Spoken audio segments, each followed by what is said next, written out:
मुसल्ली अला रसूलिहिल करीम अम्मा बाद अऊज़ु बिल्लाहि मिनश शैतानिर रजीम बिस्मिल्लाहिर रहमानिर रहीम व तिलकल अय्यामु नुदाविलुहा বাইনান নাস। ভাই বসেন তো, বসেন সবাই। ছাতা সমস্যা কি আপনার ছাতা? ইসলামী আন্দোলন বাংলাদেশ গান্ডারি ও সূত্রবোধ থানা শাখা কর্তৃক আয়োজিত আজকে এই সম্মেলনের সম্মানিত সভাপতি,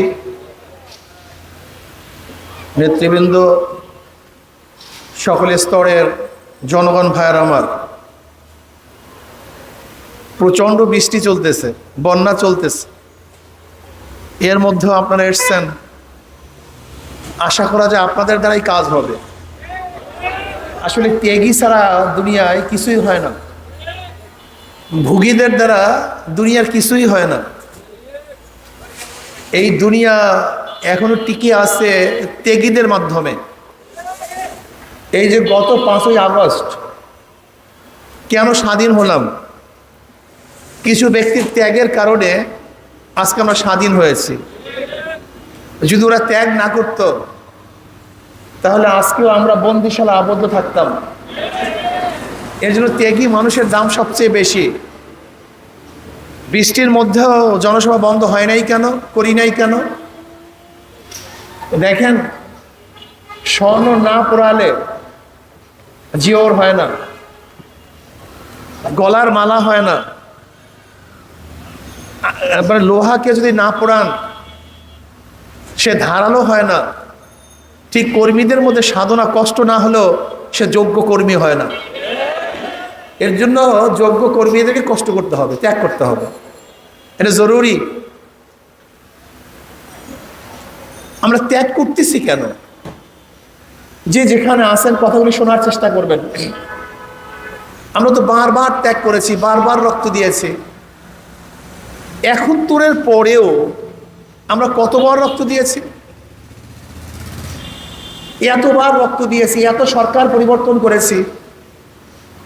আমরা আওয়ামী লীগের সরকার পরিবর্তন করে বিএনপি সরকার এনেছি, বিএনপি সরকার পরিবর্তনে জাতীয় পার্টি সরকার দেখেছি, জাতীয় পার্টি সরকার পরিবর্তনে বিএনপি সরকার আবারও দেখেছি, বিএনপি সরকারের পর আবারও আমরা আওয়ামী লীগের সরকার দেখেছি, আবার আওয়ামী লীগ সরকার চলে যাওয়ার পরে আবারও বিএনপি সরকার দেখেছি, আবারও বিএনপি সরকার চলে যাওয়ার পরে এই 16 বছর পর্যন্ত আওয়ামী লীগের নির্যাতনের মধ্যেই তো ছিলাম। কিন্তু মানুষ তো প্রতি বছর আন্দোলন করে, সংগ্রাম করে। আমি দেখছি 20 বছর 30 বছর আগে যেই কৃষক যেই অবস্থায়, আজও একই অবস্থায়। যেই ঠেলাওয়ালা 30 বছর আগে ঠেলা গাড়ি ঠেলতেন, আজও একই অবস্থায়। যেই রিক্সাওয়ালা 30 বছর আগে যেই অবস্থায় ছিল, আজও একই অবস্থায়। লেকিন যাদেরকে আমরা ভোট দিয়ে ক্ষমতায় নিয়েছি তারা একই অবস্থায় নাই। তার আঙ্গুল ফুলে কলা গাছ হয়েছে, কলা গাছ না, আঙ্গুল ফুলে বট গাছ হয়েছে। শুধু বট গাছই না, আপনি চিন্তাও করতে পারবেন না, শেখ হাসিনা সরকারের শেখ হাসিনার পিয়ন 400 কোটি টাকার মালিক। কত কোটি টাকার মালিক? 400 কোটি টাকার মালিক। শেখ হাসিনা নিজেই বলেছেন, আমার পিয়ন তো হেলিকপ্টারে ঘুরে। ফরিদপুরের ছাত্রলীগের সভাপতি 2000 কোটি টাকা পাচার করছে। কত হাজার কোটি? আপনাদের ঢাকার এক যুবলীগের সভাপতি জুয়ার আসরে একই টেবিলে 200 কোটি টাকা হারছে। কত কোটি টাকা? 200 কোটি টাকা। কিন্তু তার চেহারার পরিবর্তন হয়নি, চেহারার পরিবর্তন হয়নি। বুঝেন তো, যাদেরকে ভোট দিয়েছেন তাদের অবস্থাটা কি? কিন্তু যারা ভোট দিয়েছেন ভোটারদের অবস্থাটা কি? আপনি তো ওই আলু কি তরকারি जो पहले से स्वाब भी है। আলু তরকারি 100 বছর আগেও আলু তরকারি, আজকেও আলু তরকারি, তার তো পরিবর্তন হয় নাই।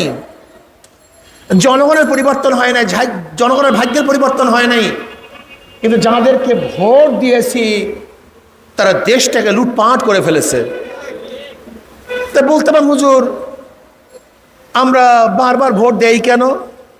আসলে সমস্যা এখানে আমাদের বাংলাদেশি মানুষের স্মৃতিশক্তি 40 দিন থাকে। কতদিন? 40 দিন। 40 দিন পরে সব ভুলে যায়। এই যে আওয়ামী লীগের বিরুদ্ধে এত আন্দোলন, এত সংগ্রাম, এত কিছু, বিএনপির বিরুদ্ধে আন্দোলন সংগ্রাম হয়েছিল, জাতীয় পার্টির বিরুদ্ধে আন্দোলন সংগ্রাম হয়েছিল, চুরি ডাকাতি লুটপাট হয়েছিল, সব ভুলে যাই।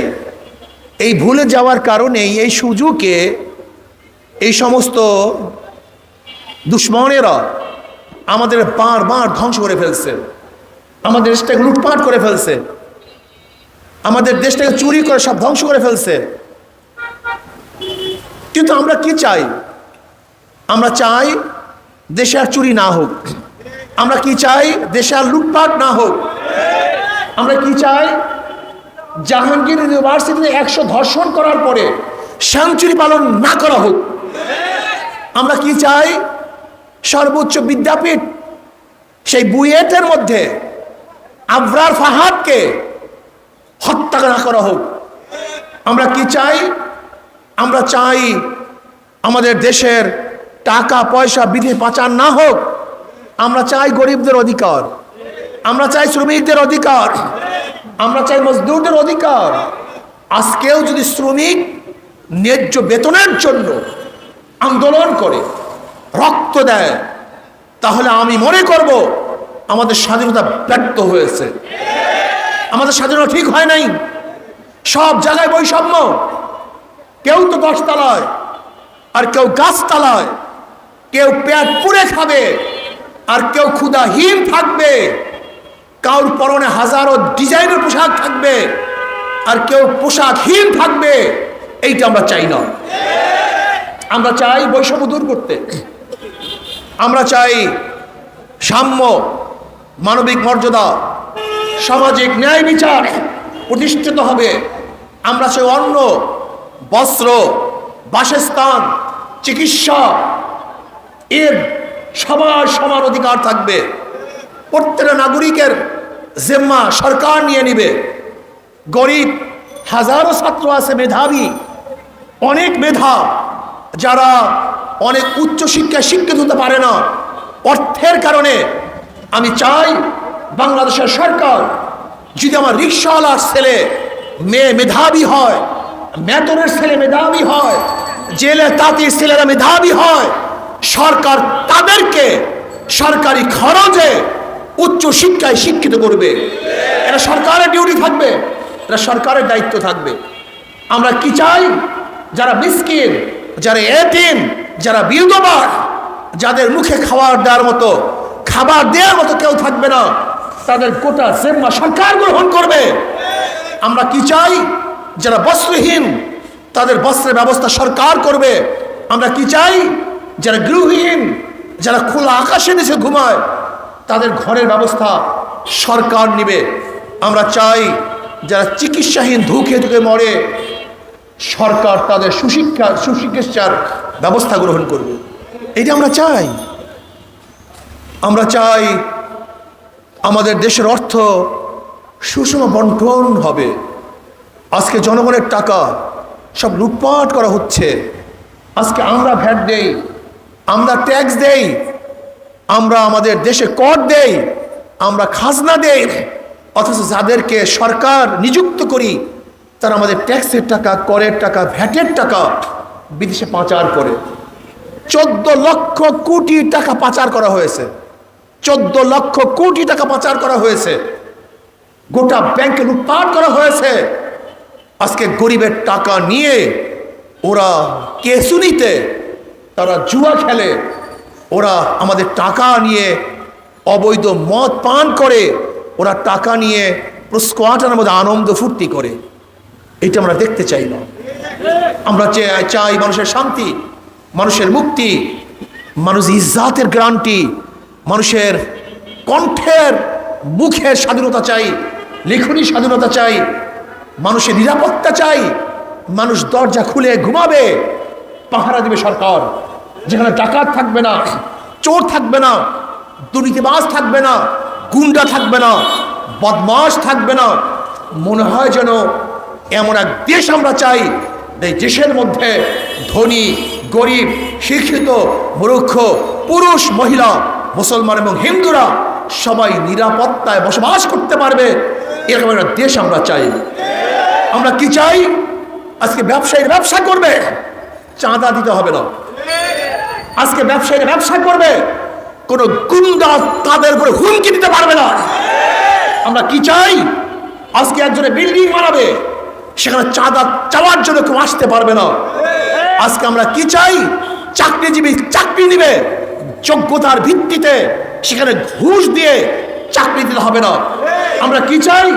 একজনের চাকরির পদোন্নতি ঘটবে, যোগ্যতার ভিত্তিতে, কোনো পার্সু করে ঘুষ দিয়ে পদোন্নতি আমরা দেখতে চাই না।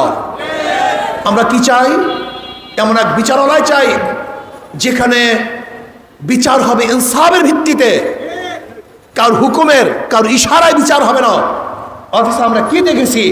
বিগত সরকারগুলি পুরা বিচারালয়গুলি তাদের এক দলীয় অফিস বানিয়েছে, উপর থেকে যেইভাবে নির্দেশ আসছে ঠিক বিচারকরা সেইভাবেই বিচার কার্য সম্পূর্ণ করছে। এইটা আমরা দেখতে চাই না। স্বাধীন বিচারালয় চাই, যেখানে বিচারকরা স্বাধীন থাকবে, যে দোষী তাকেই শাস্তি প্রদান করবে, আর যে দোষী না তাকে ছেড়ে দিবে। অথচ আমরা বিগত দিনে কি দেখেছি? যারা খুনি, যারা দোষী, তার উন্মুক্ত আকাশের নিচে ঘুরছে, আর যারা দোষী না তারা ধুকে ধুকে জেলখানায় মারা গেছে।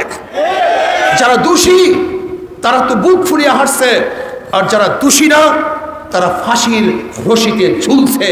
এই দেশ আমরা দেখতে চাই না। আমরা দেখতে চাই গরিব, দুঃখী, মেহনত মানুষ একই কাতারে থাকবে, রাজা, বাদশাহ, প্রজা, শ্রমিক, মালিক একই দস্তরখানে খানা খাবে। এইটা আমরা দেখতে চাই। আমরা দেখতে চাই মানুষের মর্যাদা, আশরাফুল মাখলুকাত, এই মানুষের মর্যাদা আমরা দেখতে চাই, তাদের সম্মান, ইজ্জত আমরা দেখতে চাই, তাদেরকে ইজ্জতহীন করুক, এইটা আমরা দেখতে চাই না। আমরা চাই না আমাদের কোনো মেয়ের উপরে এসিড নিক্ষেপ করা হোক। আমরা চাই না আমার কোনো মা বোন ধর্ষিতা হোক। আমরা চাই না আমার কোনো মা বোন না খেয়ে থাকুক। এরকম বাংলাদেশ আমরা দেখতে চাই না। আমরা দেখতে চাই এমন এক বাংলাদেশ যেখানে পুরুষদের অধিকার থাকবে, মহিলাদের ন্যায্য অধিকার প্রদান করা হবে, যেখানে মেথরদের, কুলিদের, শ্রমিকদের, ঋষিদের, চামারদের, প্রত্যেকটা শ্রমিকদের ন্যায্য অধিকার প্রতিষ্ঠা করা হবে। এরকম এক দেশ আমরা দেখতে চাই। এর জন্য আসুন, মাদার গাছ লাগিয়ে আমের আশা করা যায় না, চোর দিয়ে চুরি বন্ধ করা যায় না, ডাকাতের মাধ্যমে ডাকাতি বন্ধ করা যায় না, এবং দুর্নীতিবাজের মাধ্যমে দুর্নীতি বন্ধ করা যায় না। এর জন্য আসুন, যারা আল্লাহকে ভয় করে, যারা আল্লাহকে ভয় করে, আল্লাহর কাছে দাঁড়িয়ে হিসাব দেওয়ার দিনকে ভয় করে, এমন এক খোদা ভীরু নেতৃত্ব না আসা পর্যন্ত এদেশের মানুষ শান্তি পাবে না, মুক্তি পাবে না। এর জন্য জনগণকে ঐক্যবদ্ধ হতে হবে, প্রত্যেকটা ভোটারকে ঐক্যবদ্ধ হতে হবে। আগামী নির্বাচনে যাদের দলের মধ্যে গুন্ডা আছে, বদমাশ আছে, ডাকাত আছে, দুর্নীতিবাজ আছে, গোটা ভোটাররা তাদেরকে বয়কট করবেন, ওদেরকে প্রত্যাখ্যান করবেন, ওদেরকে ভোট দেবেন না। যদি আমার দলের মধ্যেও দুর্নীতিবাজ থাকে, আমার দলের মধ্যেও ডাকাত থাকে, আমার দলের মধ্যেও ধর্ষক থাকে, তাহলে আমি বলবো আমাদেরকে বয়কট করেন, আমাদের প্রত্যাখ্যান করুন। যতক্ষণ পর্যন্ত জনগণ ভালো জিনিসকে গ্রহণ না করবে ততক্ষণ পর্যন্ত এই দেশ ভালো হতে পারে না, সম্ভব নয়। এই জন্য আসুন, আগামী দিনে চোর ডাকাত মুক্ত, দুর্নীতিবাজ মুক্ত এক বাংলাদেশ গড়ার জন্য আদর্শবান, নীতিবান, চরিত্রবান এক নেতৃত্বকে সামনে নিয়ে আসি। আমি মনে করি ইসলাম ব্যতীত মানুষকে কোনো আদর্শ শান্তি দিতে পারে না। এই জন্য আসুন, যদি আপনাদের ভালো লাগে তাহলে ইসলামী আন্দোলনের ছায়াতলা সবাই চলে আসুন। আর মনে রাখতে হবে, হাজারো ভালো মানুষ, আদর্শবান মানুষ, নীতিবান মানুষ, যোগ্য মানুষগুলি আজকে রাজনীতি অংশগ্রহণ করে না, যেহেতু রাজনীতি পচা গান্ধা, এর জন্য তারা অংশগ্রহণ করে না। আমি তাদেরকে বলতে চাই, যদি আপনার মতো ভালো মানুষ এখানে না আসেন, তাহলে ডাকাত মুক্ত রাজনীতি করা যাবে না, অন্যায় মুক্ত রাজনীতি করা যাবে না, দুর্নীতি মুক্ত রাজনীতি করা যাবে না। এর জন্য যেখানে যে ভালো মানুষগুলি আসছেন, অবস্থান করতেছেন, লুকিয়ে আসেন, ওই সমস্ত ভাইদেরকে বলবো, আসুন, ইসলামী আন্দোলন বাংলাদেশে আপনাদেরকে খোঁজ করতেছে, আপনারা কোথায় আছেন? মানিক তুল্য, মুক্তা তুল্য, স্বর্ণ তুল্য সেই লোকগুলো যদি ইসলামী আন্দোলনের ছায়াতলে চলে আসেন, তাহলে ইনশাআল্লাহ একদিন আমরা এমন এক বাংলাদেশে উপহার দেব যেখানে বৈষম্য থাকবে না, সবার অধিকার প্রতিষ্ঠিত হবে। আল্লাহ আমাকে এবং আমাদের সবাইকে ইসলাম ভিত্তিক দেশ গড়ার ভিত্তিতে সবার অধিকার বাস্তবায়ন করার তৌফিক দান করেন। আল্লাহ।